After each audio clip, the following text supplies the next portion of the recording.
புதைக்க முடியாது. நீ புதைக்கணும்னு நினைக்கிற, நீ எவ்வளவுக்கு எவ்வளவு புதைக்கணும்னு அது ரொம்ப ஆழத்துல புதைச்சாலும் அது ஆலமரமா ரொம்ப உயரத்துல வரும். அதுதான் விருச்சிகம்.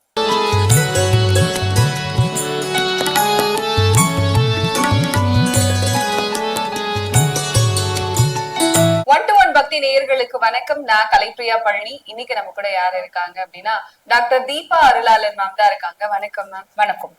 ஒவ்வொரு வருடமும் பிறக்கும் போது நமக்குள்ள இருக்கிற அந்த புத்துணர்ச்சி இந்த வருடம் நம்ம வாழ்க்கை மாறிடும் அப்படிங்கிற எண்ணத்தை நமக்குள்ள ஆட்டோமேட்டிக்கா கொண்டு வந்துரும்.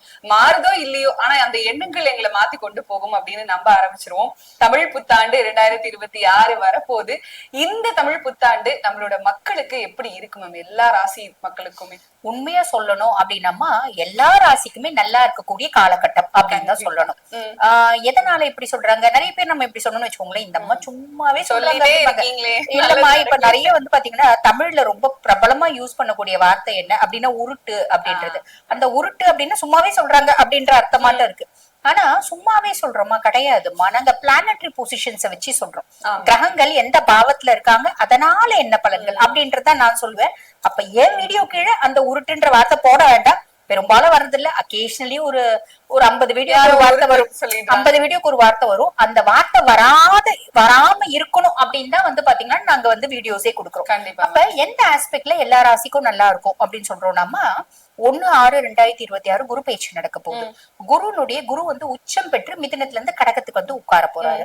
அப்ப குருனுடைய உச்ச பார்வை 9ஆம் பார்வை சனி மேல படிய போகுது. அப்ப சனி பகவான் வந்து பாத்தீங்கன்னா மேஷத்துக்கு 7 நாட்டு சனியா இருக்காரு.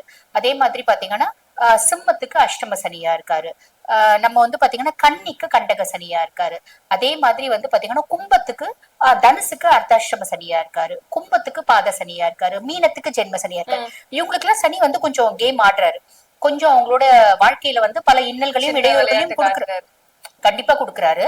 ஆனாலும் அவரால் 6ஆம் மாசம் வரைக்கும் தான் கொடுக்க முடியும். காரணம் என்ன? இந்த குரு பயிற்சியாகி குருனுடைய உச்ச பார்வை சனி மேல படுறதுனால சனி ஆல்மோஸ்ட் வந்து பாத்தீங்கன்னா கட்டுண்டு கிடப்பாரு அப்படின்னு சொல்லலாம். ஆல்மோஸ்ட் நல்லிஃபை ஆயிடுவாரு. இப்ப எல்லா ராசிக்குமே சனி கெடுக்கணும் அப்படின்ற ராசிகளுக்கு சனி கெடுக்க போறது இல்ல. சனி கொடுக்கணும் அப்படின்ற ராசிகளுக்கு இன்னும் கொஞ்சம் குரு பார்வையினால நிறைய கொடுப்பாரு. நல்லது தானே? கண்டிப்பா மேம், நல்லதுதான் அப்படின்னு சொல்லியாச்சு. இப்போ ஒவ்வொரு ராசிகளுக்கும் எப்படி இருக்குன்னு பாக்கலாம். முதல் ராசியான மேஷ ராசிக்காரர்களுக்கு இந்த தமிழ் புத்தாண்டு எப்படி இருக்கு? அடுத்ததான் விருச்சிக ராசிக்காரர்களுக்கு இந்த தமிழ் புத்தாண்டு எப்படி இருக்குமா? விருச்சிகம் வந்து பாத்தீங்கன்னா, எப்ப யாரு விருச்சிகத்தை எந்த ஜோதிடர்கள் சொன்னாலும் காலபுருஷனுக்கு 8வது ராசி, சபிக்கப்பட்ட ராசி. ஏமாறாத விருச்சிகமே கிடையாது. நோய்வாய்ப்படாத விருச்சிகமே கிடையாது. துரோகத்தை சந்திக்காத விருச்சிகமே கிடையாது. இப்படி ஏகப்பட்ட விருச்சிகத்தை பத்தி சொல்லுவாங்க. நான் வந்து எப்பயுமே விருச்சிகத்தை வந்து ரொம்ப பாசிட்டிவா சொல்லுவேன். அது காரணம் என்ன அப்படின்னா, இந்த ஏமாற்றம், துரோகம் இது எல்லாமே விருச்சிகத்துக்கு ரொம்ப நல்லதுமா. ஒரு அட்வர்டைஸ்மெண்ட் சொல்லுவாங்க பாத்தீங்கன்னா, கரை நல்லது அப்படின்ற மாதிரி இவங்களுக்கு ஏமாற்றம் நல்லது. ஏன்னம்மா ஒரு ஏமாத்தம் தான் வந்து பாத்தீங்கன்னா விருச்சிகத்தை அப்படியே வந்து பாத்தீங்கன்னா உயர்த்தும். எத்தனை ஏமாந்தாலும் நம்ம எத்தனை பொண்ணு பாக்குறோம், அத்தனை பொண்ணையும் பசங்க காதலிக்கிறாங்களா? ஒரு பிள்ளைய தானே திடீர்னு பைத்தியக்காரத்தனமா காதலிக்கிறாங்க. அந்த பொண்ணு வந்து பாத்தீங்கன்னா சுத்தமா நல்லாவே இல்லாத பொண்ணா கூட இருக்கலாம்.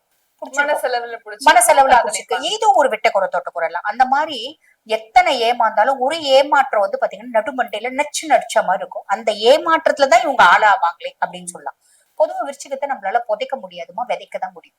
புதைக்க முடியாது. நீ புதைக்கணும்னு நினைக்கிற, நீ எவ்வளவுக்கு எவ்வளவு புதைக்கணும்னு அது ரொம்ப ஆழத்துல புதைச்சாலும் அது ஆலமரமா ரொம்ப உயரத்துல வரும். அதுதான் விருச்சிகம். விருச்சிகம் தன்னோட வாழ்க்கையினோட யதார்த்தத்தை புரிஞ்சுக்கிறாங்க அப்படின்னா சாதனை அப்படின்றது அவங்களுக்கு ரொம்ப தூரம் இல்ல. சாதிக்கிறதுக்குமே ஒரு ராசி அப்படின்னா விருச்சிகம் அப்படின்னு சொல்லலாம். சரி, அப்படிப்பட்ட விருச்சிக ராசி அன்பர்கள் அவங்களை கேட்டா நாங்க ரொம்ப நாளா நல்லா இல்லைங்க, நாங்க எதுலயுமே நல்லா இல்லைங்க அப்படின்னு தான் சொல்லுவாங்க, புலம்பிட்டே இருப்பாங்க. ஆமா, அவங்களுக்கு வந்து பாத்தீங்கன்னா மைண்ட் வந்து மனதளவுல ஒரு ஹாப்பினஸ் அப்படின்றதுக்கு. சந்திரன் நீச்சம் அடையக்கூடிய ராசி அப்படின்றால ரொம்ப இளம் வயசு பிள்ளைங்களுக்கு மைண்ட் ஸ்டேபிளா இருக்காது. இன்னைக்கு ஒண்ணு சொல்லும், நாளைக்கு ஒண்ணு சொல்லும், நாளைக்கு ஒண்ணு சொல்லும். ஓரளவுக்கு ஒரு பக்குவப்பட்ட வயசுனா உங்களுக்கு வாழ்க்கை புரியும்னு வச்சுக்கோங்க. பட் இருந்தாலும் நல்லா இல்ல அப்படின்ற வார்த்தை தான் விருச்சிக வாயில இருந்து நிறைய வரும் அப்படின்னு சொல்லலாம். அப்படிப்பட்ட விருச்சிக ராசி அன்பர்கள் சூப்பரா இருப்பாங்க அப்படின்றது உண்மை. காரணம் என்ன அப்படின்னா, சனி பகவான் பஞ்சம சனியா இருக்காரு. ஆல்ரெடி சனி பஞ்சம சனியா வந்துட்டாரு. உங்களோட பஞ்சம் எல்லாம் என்னப்பா? அதெல்லாம் நான் போக்கிடுறேன்ப்பா. உனக்கு நீ ரொம்ப இள வயசா, உனக்கு நல்ல வேலை கிடைக்கப்பட்டது, அதான் உன்னோட பஞ்சமா, நான் நல்ல வேலை கொடுக்குறேன்ப்பா அப்படின்ற ஒரு ஹெல்ப் சனி பண்ணுவாரு. இது வரைக்கும் வீடே கட்ட முடியல, இதான் உன்னோட பஞ்சமா, நல்ல வீடு நீ கட்டுவ. இது வரைக்கும் திருமணமே அவளை, இதான் உன்னோட பஞ்சமா, உன்னோட நல்ல திருமணம் அப்படின்றது உனக்கு கிடைக்கும். ஆக உன்னோட பஞ்சம் எல்லாம் என்ன, அதெல்லாம் போக்கக்கூடிய பொசிஷன்ல சனியே இருக்கா. அதுக்கும் மேல 6ஆம் மாசம் குருனுடைய 9ஆம் பார்வை அவன் மேல படினால சட்டு சட்டுன்னு அவன் வேலையை செஞ்சிடுவான். சனி பொதுவா மந்தன்மா, நிதானமா தான் செய்வான். ஆனா குரு பார்வை என்னக்கா ரொம்ப எந்துவா கடகடன்னு செஞ்சிடும். இது ஒரு பெரிய பிளஸ்ங்களா. அடுத்து சுகஸ்தானத்துல ராகு. நிறைய விருச்சிக ராசி என்பவர்கள் வெளிநாடு போய் இன்டர்நேஷனல் கரன்சிஸை கையாளக்கூடிய பிராப்தம். ஆரோக்கியத்துல கவனம் வேணும், முக்கியமா அம்மானோட ஆரோக்கியத்துல கவனம் அப்படின்றது வேணும். 6ஆம் மாசத்துக்கு அப்புறம் அம்மா கூட ஒரு பிரச்சனை அப்படின்றது வச்சுக்கூடாது. பெத்த தாய் இல்லையா, என்ன பண்ணாலும் விட்டு கொடுத்துதான் போடணும். புரியுதுங்களா. இவங்களுக்கு கோவம் நிறைய வரும். ராசி அதிபன் வந்து செவ்வாய், ராகுவும் கேது முச்சமடையக்கூடிய ராசி அப்படின்றால நான் பிடிச்ச முயலுக்கு 10 கால், அதுதான் விரிச்சுக்கும். அப்ப அம்மானோட ஆரோக்கியத்துல கவனம் வச்சுக்கோங்க. அம்மா கூட விட்டு கொடுத்து போங்க. அம்மாக்காக மருத்துவ செலவு பண்ற மாதிரி ஒரு வழியும் வாய்ப்பும் உண்டு. சோ இதெல்லாம் ஓகே. அதே மாதிரி பாருங்க, கேது வந்து 10ஆம் பாவம், தொழில் ஸ்தானத்துல கேது. வெளிநாட்டுல சம்பாதிக்கணும், வெளிநாட்டுல வேலை செய்யணும் நிறைய ஆசைப்படுவாங்க. அக்கல் சைட் சம்பந்தப்பட்ட வேலை செய்யணும். இந்த ஆன்மீகத்துல அமானுஷ ஆன்மீகத்துல நாட்டம் இதெல்லாம் வரும். தாராளமா செய்யலாம். கேது பகவான் 10ஆம் பாவமா, 10ஆம் பாவத்துல கேது அப்படின் போது நிறைய விருச்சிக ராசி என்பது வெளிநாடு போகணும் அப்படின்னு ரொம்ப நாளா ஆசைப்பட்டவங்க நிறைய பேர் இருக்காங்க.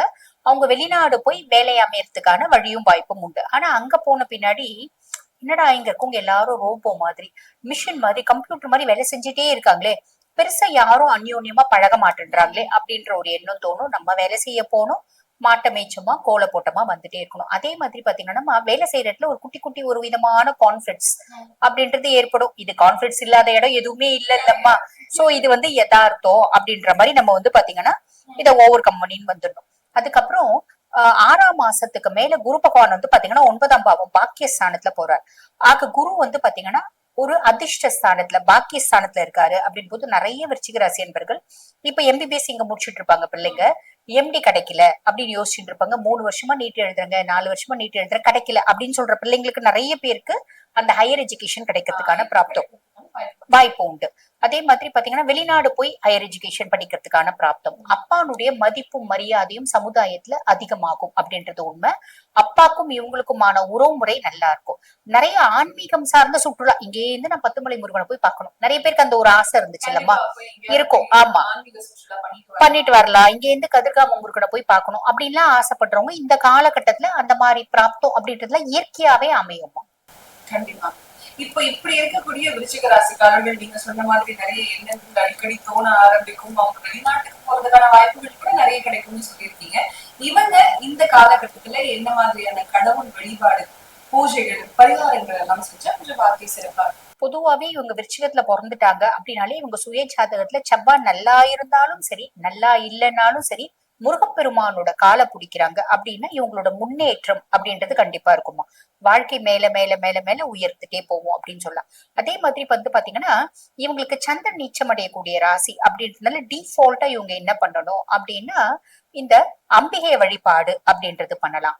இல்லைன்னா பௌர்ணமி தோறும் அவங்க வந்து பாத்தீங்கன்னா அந்த சந்திரனோட ஒளி இவங்க மேல படுற மாதிரி நிறைய மொட்டை மாடியில இருக்கிறது, பௌர்ணமி தோறும் பீச்சுக்கு போயிட்டு அங்க கொஞ்சம் சேஃப்டியும் முக்கியம். பொம்பளை பிள்ளைங்க ஆம்பளை பிள்ளைங்க யாரா இருந்தாலும் இப்ப சேஃப்டி இல்லல்லம்மா, குடும்பத்தோட போறாங்க, கூட்டம் இல்ல, கூட்டம் கலையுதுன்னு போது இவங்களும் வந்துடணும். அந்த மாதிரி அந்த நிலா வெளிச்சத்துல நம்ம வந்து பீச்ல உட்கார்றது இதெல்லாம் உங்களுக்கு கொஞ்சம் நிறைய நல்லது நடக்குமா. அதுக்கும் மேல சோமேஸ்வரன் அப்படின்ற எந்த ஈசனாலும் வழிபாடு பண்றாங்க அப்படின் போது நிறைய நல்லது நடக்குமா. ஒவ்வொரு ராசிகளுக்கும் பாசிட்டிவா நிறைய விஷயங்கள் இருக்கு, நெகட்டிவா நிறைய விஷயங்கள் இருக்கு. ரெண்டையும் பேலன்ஸ் பண்ணி நீங்க தான் வாழணும் அப்படின்னு சொல்லிட்டு கடவுள் வழிபாடுகளையும் சேர்த்து சொல்லியிருக்கீங்க. நன்றி.